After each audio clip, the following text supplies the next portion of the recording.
Hi everyone! Welcome to Brins TV channel. So for today's video guys, magluluto tayo ng tempura. So ngayon mag-start na ako magluto. Samahan niyo ako magluto guys. Nga pala yung aking mga ingredients.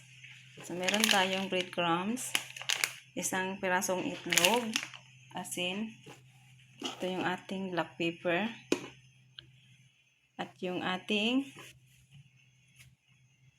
canola oil. So guys, ito yung ating all-purpose flour. Yan, gagamit tayo niyan. So ngayon guys, mag-start na tayo at magbalatan ko muna yung ating hipon. Let's go. Start na akong magbalat ng hipon guys. Ito yung ating hipon. Yan. Sinsya na walang tagahawak ng camera guys.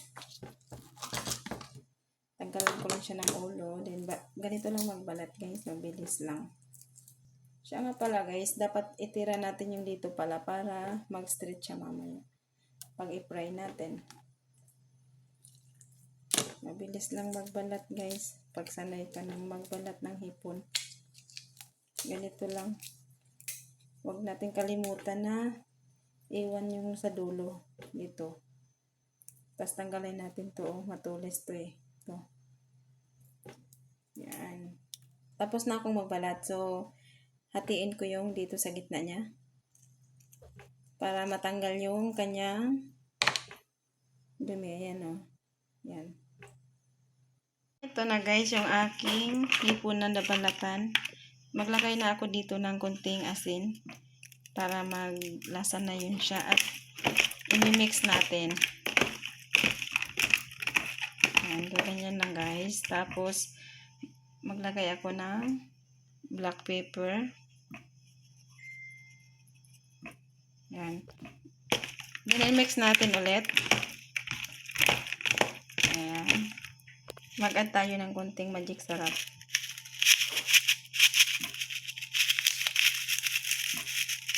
Ayan.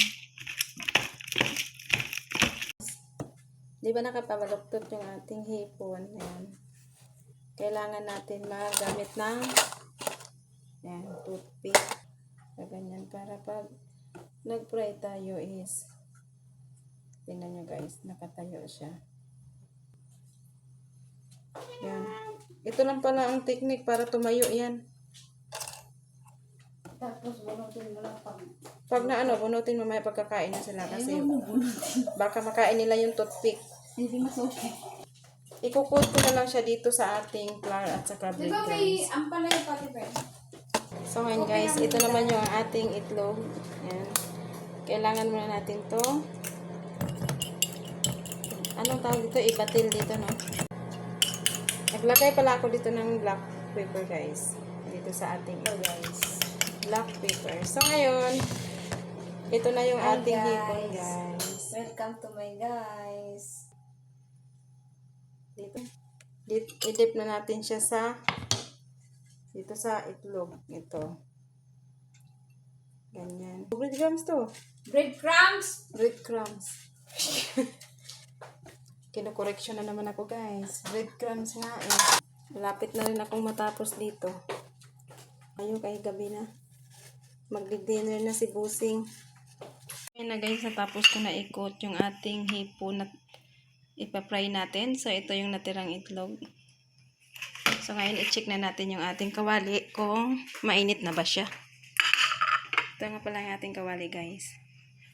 Kumpin tayo ng ilaw. Yan. Hindi pa gaanong mainit. Antayin natin mainit na. Check natin guys. Ilagay natin sa mahinang apoy. Isa lang ko na to guys. Yan. Yan. Isang salang ko lang yan guys. So ito na ang ating tempura guys. Mabilis lang talaga ito lutuin. Yan. Baliktarin muna natin. Baliktarin natin isa-isa.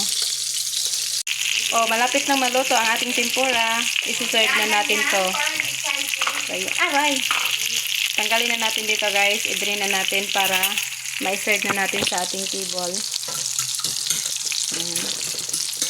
Isa isa-isahin natin ilagay yan sa ating strainer.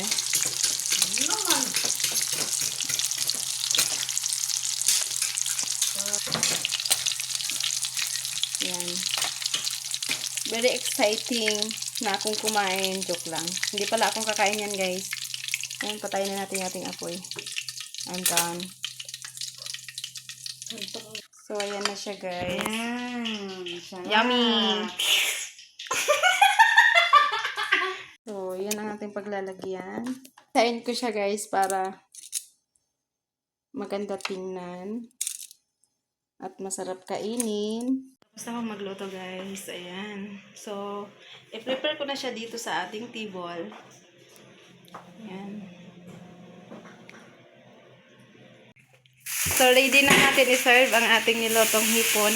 Ayan, serve na natin. Ayan, nakapag-serve na rin tayo ng mga plato. Ayan. May darating pa na crab, guys. Ito pala yung sausawan, guys. Ketchup to, guys. Tomato ketchup. Ayan. Ready na yung ating tempura. Ayan. Thank you for watching. Bye-bye.